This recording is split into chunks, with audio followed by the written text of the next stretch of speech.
salaamaaleykum wa rahmatullah ñu ngi leen nuyu baax di leen siyaar fas yéene ñëw ci gàmm gi ak discours yi ak li ci xew yëpp rek ci diggante démb ak tey polémique bi xaw na bari lool jëmmi Ousmane Sonko nag moo saf xorom ba lu waaye def te boolewu ko ci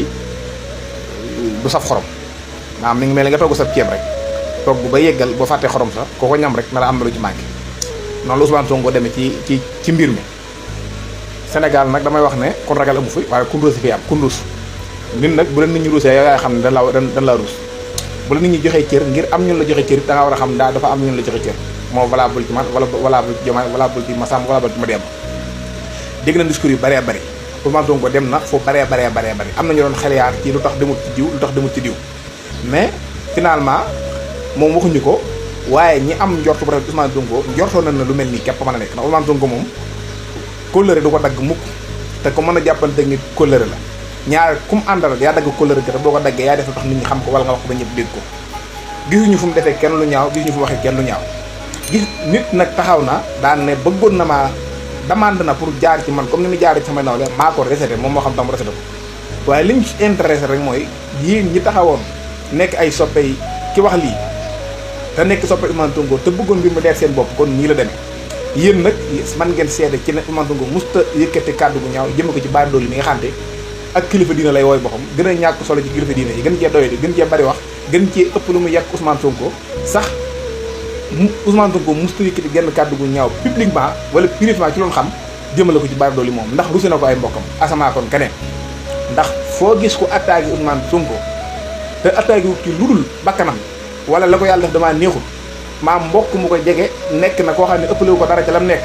ba noppi bëgg Ousmane Sonko ñëpp fësal ko kon nag ñun ñooñu lañuy ruse leneen lu mën a ñoom ba tax duñ defar suñuy wax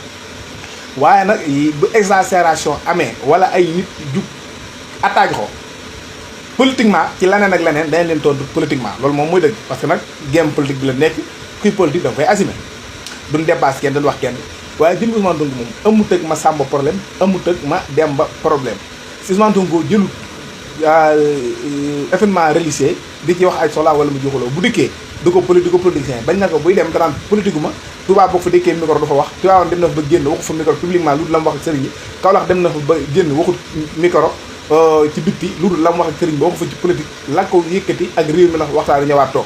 keneen ku nekk nag am nga liberté wax leneen keneen ku nekk am nga droit tagge keneen ku nekk am nga droit jàppale keneen waaye nag yàlla su moroom nguuram gi di ci nekkul cohabitation ak kenn ba léeg-léeg nit di taxaw di menacer nit ñi ak di tëkkuwaat nit ñi te nga yàgg koo def ci li passé te yàlla di àtte ñuy gis yàlla moom nekkul exécutif boo xam ni dafa am législatif ñu naan kee mu nekk majorité gi nekkul majorité kee day bari ko lu waaye conseil constitutionnel wala du validé yàlla mooy xool lu ko soob ci jàmm mu def Sénégal noo war a bàyyi passé fu ñuy tëkkuwaatee muy nga yor doole adduna yore pouvoir di tëkkuwaate nga ànd ak président Diomaye wala nga nekk leneen ci sa ron këru maam di tëkkuwaate kooku moom sëñ bi daanaka ay jaaxal rek nosu mbindee bi yàlla da ko joxut kenn ci loxoom boobu la ko téye waaw joxu ko kenn yàlla mooy xaal heure bu ko neex mu dundal nit mooy xaal heure bu ko neex mu rey nit wërsëgi nit li yàlla bind ci jéem bi ne moom lay am ci dundam moo xam muy pouvoir moo xam muy lu mu mën a doon li yàlla na lii lay am yàlla moo koy décidé boppam kenn décidé wu ko nan àndum nawle te buñ wutee ay gis gi ñu xam ne wuute na ay gis gi te rafetal ni ma ko waxoon sama biir wax nag Sénégal moom kun rusé am waaye kun ragal amu fi nit ku nekk nag lan la rusé war ngaa fexe ba chaque jour nga koy sàmm waaw Ousmane Sonko amut ak benn chef de religieux problème Ousmane Sonko xañul kenn lenn dafa am ambition ci Sénégal xam gëm na lii moment doxal Sénégal mu woote ko Sénégal ñu ci ëpp topp ko ci am ñu fiir ca loola jàpp na ñoom képp lañ ko war a def waruñoo topp keneen moo bari ci réew mii am ñoo xam ne nag moom ay chronique rek nangam sagari nit yi nga xam ne moom soxor képp leen jàpp ak kiñaan am ñoo xam ne dañoo ànd nag moom di ko gëm ba mu jël ñu war ko dem di wëri ay noonam ngir ànd ak ñoom li ñoo am ci réew mi